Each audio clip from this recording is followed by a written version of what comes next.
નમસ્તે બાળ મિત્રો. નમસ્તે મેડમ. કેમ છો?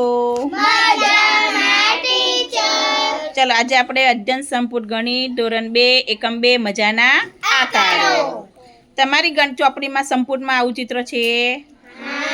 તો આપણે અહીં ચિત્ર કેલેન્ડર છે. શું દેખાય છે એ પ્રવૃત્તિ કરવાની છે. એમાં સંગીતના સાધનો છે, મીઠાઈઓ છે, એના દ્વારા આપણે આકારની ઓળખ કરવાની છે. પહેલા ધોરણમાં ઘણા બધા આકાર આપણે શીખી ગયા ને. ચાલો આપણે પહેલું લઈશું ઢોલ. ઢોલનો આકાર કેવો કહેવાય? નળાકાર. ઢોલનો આકાર કેવો કહેવાય? ઢોલ બતાવો જો નિધિબેન. સરસ. ચાલો બીજી કઈ નળાકાર વસ્તુ છે? રોલ. એને શું કહેવાય? રોલ. વાંસળી. સરસ. હા ઢોલ. સરસ. પછી દાંડિયા. દાંડિયા નળાકારમાં આવે કે ના આવે? આવે. સરસ. ચલો પછી આપણે વાંસળી આવી ગઈ. પછી ખંજરી લઈશું. ચલો ખંજરીનો આકાર ગોળાકાર. કોના જેવું? દડા જેવું. ચલો બીજું કોણ છે આમાં? જોજો મીઠાઈમાં જોજો. માટલું. સરસ. મીઠાઈમાં લાડુ. હા લાડવા. વિઘ્નેશ કયા કહેવાય? બતાવો છો લાડવા કઈ છે? હા કેવો આકાર કહેવાય?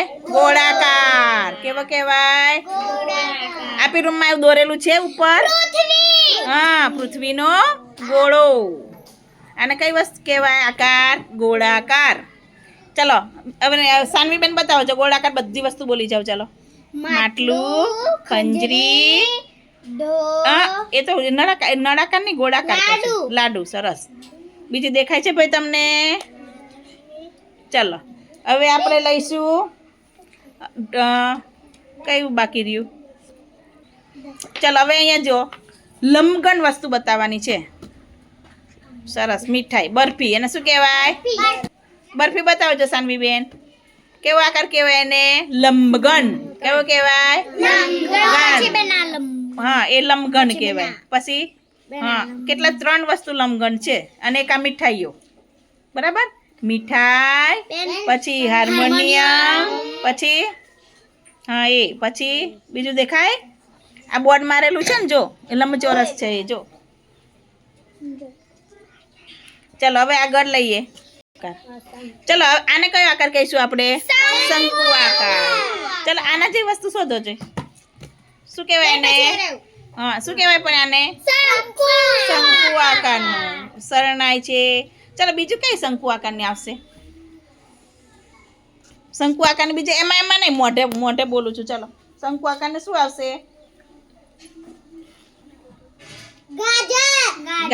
ગાજર. સરસ. પછી ગાજર જેવું જ એક વસ્તુ આવે ને જેવું મૂળા. પછી પીપુડું. પીપુડું. સરસ. સાચી વાત છે. પેલા રમકડામાં લાવો ને પો વાગે એવા. હા એ કેવો આકાર કહેવાય? શંકુ. ચલો હવે આને સમઘન આકાર કહેવાય. કેવો કહેવાય? સમઘન. ચલો સમઘન કઈ વસ્તુ છે આમાં? ચલો સમઘનમાં આપણે આમાં કઈ આકાર દેખાતો નથી એટલે મેં આ લાઈન બતાડ્યો. આપણે જોડે જોડે શીખી લઈએ ને આવું. ખોખું આપણી રૂમમાં જો પેલું ખોખું સામે છે ને લઈ જા સાનવી. ચલો બીજી આપણી રૂમમાં કઈ વસ્તુ છે આવી? પાસા છે. પાસા જો સાનવીબેન લઈને આવ્યા છે. જો એને સમઘન કહેવાય. કઈ કહેવાય? જો એ લઈને આવી જો. અને કયો આકાર કહીશું આપણે? સમઘન. કયો કહેવાય? જો બધી બાજુ સરખી છે. જો એક આ બાજુ સરખું, આમ કરો તો સરખું, આમ કરો તો પણ સરખું અને આમ કરો તોય સરખું. એટલે કયો આકાર કહેવાય એને? સમઘન. કયો કહેવાય? તમે લગ્નમાં જાઓ ને તો ત્યાં ઘણીવાર મોહન થારે પણ અમુક લંબઘન હોય ને અમુક કેવા હોય? સમઘન હોય. અમુક ચોરસ હશે ને અમુક લંબચોરસ હશે. છે ને એવા? અમુક સરસ ચોરસ હોય, અમુક લંબચોરસ હોય. સરસ. ચલો તમારા દફતરમાં કંપાસ હશે. એ કેવો કહેવાય? લંબઘન કે સમઘન? હા લંબઘન. કેવો કહેવાય? લંબઘન. જો આ પાસ હોય જો એ પાસ. આને કયો આકાર કહેવાય? ચલો કોને યાદ રહ્યું? બધી બાજુ સરખી છે. જો બધી બાજુ સરખી હોય ને સમ એટલે સરખી. બાજુ એટલે બાજુ. બધી બાજુ સરખી હોય ને સમઘન કહેવાય. અને 2 બાજુ લાંબી 2 બાજુ ટૂંકી હોય ને લંબઘન કહેવાય. બરાબર.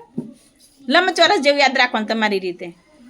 લંબચોરસ જેવી વસ્તુ એને લંબઘન અને ચોરસ જેવી દેખાતી હોય એને સમઘન. રેડી? ચલો હવે હું કહું ને તમારે આંગળી ઊંચી કરવાની. ચલો ગાજર. કયો આકાર કહેવાય ગાજરને? શંકુ. વેરી ગુડ, શાબાશ. જોરદાર ક્લેપ કરો ભવ્ય માટે. ચલો પછી સાબુ. પેલો લંબચોરસ સાબુ આવે ને એ હા લંબઘન. વાહ ભાઈ વાહ, ભવ્યને બધું આવડી ગયું. ચલો વાંસળી.